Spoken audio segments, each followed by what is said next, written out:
Hello guys, आज चाहिँ कामबाट म भर्खर फर्किरहेको छु अनि हल्का पानी नि परिरहेको रहेछ। जाडो जाडो आज चाहिँ अप्रिल 1 अनि अलिक जाडो पनि धेरै, अब जाडो महिनाको जस्तो रहेछ। अब गर्मी भइसकेको थियो अनि जाडो जाडो रहेछ लास्टै। अनि कामबाट फर्किएँ। अब आज छुट्टी राखिदिनु भनिरहेछ। अब छुट्टी राखिदियो भनेदेखि आज मेरो लास्ट हुन पनि सक्छ यताको अर्को काममा। अनि फेरि अर्को कामतिर चेन्ज गरौँ भनिरहेछ अनि चेन्ज गर्न लाग्यो। त्यही हो, त्यहाँको काममा अब अलि भाषा पनि नभन्ने भयो अनि अब धेरै घन्टा पनि नपुग्ने भएर अनि छोड्न लाग्यो। अनि यता अब राम्रो अलि सजिलो नि हुन्छ। यता रातभरि सुत्यो, यता सुत्न नि पाएँ अर्को काममा चाहिँ, नयाँ काममा। अनि अर्को काममा सुत्न नि पाउँदैन अनि त्यही भएर चेन्ज गर्न लागिरहेको छु अब। अनि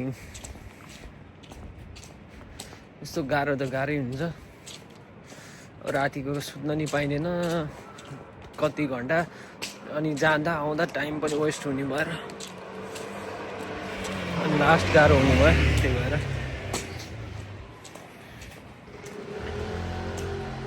गाइज हल्का सपोर्ट गरिदिनु पऱ्यो होइन। अब भिडियो हेर्ने सबैजनाले चाहिँ सब्सक्राइब हानिदिनु पऱ्यो अनि सपोर्ट गरिदिनु पऱ्यो। यस्तै हो, त्यो टोपी लाउनुपर्छ। अनि यता खाना बनाउने हो, त्यो अब यहाँ बेन्तो भन्छ, बेन्तोहरू बनाउने भन्छ। अनि त्यो खाना बनाउने काम चाहिँ अनि सजिलो छ। उभिएर गर्नुपर्छ जहिले पनि, उभिएको उभे। अनि यस्तो टोपी लाउनुपर्छ, टोपी लाउँदाखेरि कपाल पनि यस्तो 2टा टोपी लाउनुपर्छ। अनि यस्तो दुख्छ कि कान दुखेर हो यस्तो भएर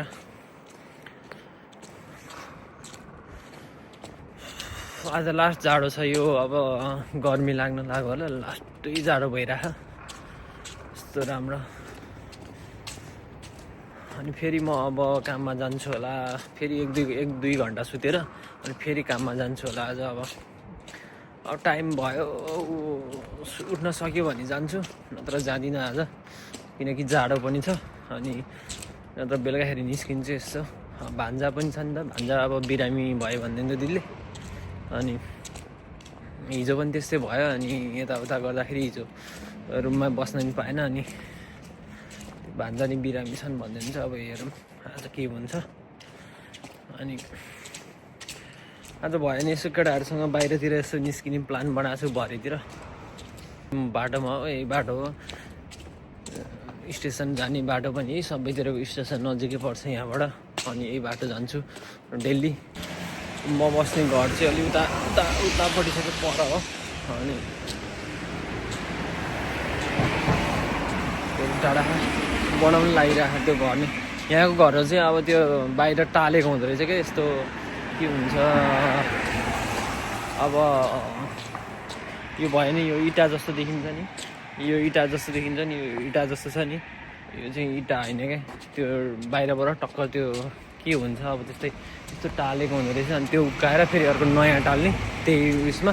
अनि त्यो गर्दैछ, कति वर्षमा गर्छ अरे। अब के हो त्यो मलाई पनि थाहा छैन। त्यो गर्न लागिरहेको, अहिले म देखाउँछु त्यहाँ पुगेपछि। यता चाहिँ हाम्रो नेपाली त्यो रेस्टुरेन्ट छ, नेपाली रेस्टुरेन्ट जापानमा लास्टै।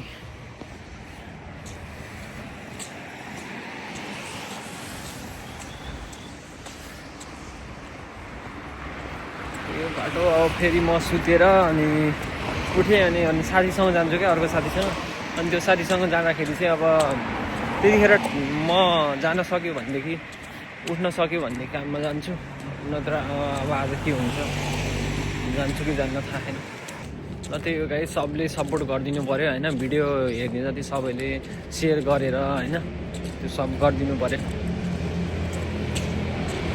हल्का सपोर्ट गरिदिनु पऱ्यो सबैले। यो चाहिँ घर हो, अब यो बनाउनु लागिरहेको होला क्या यहाँनिर।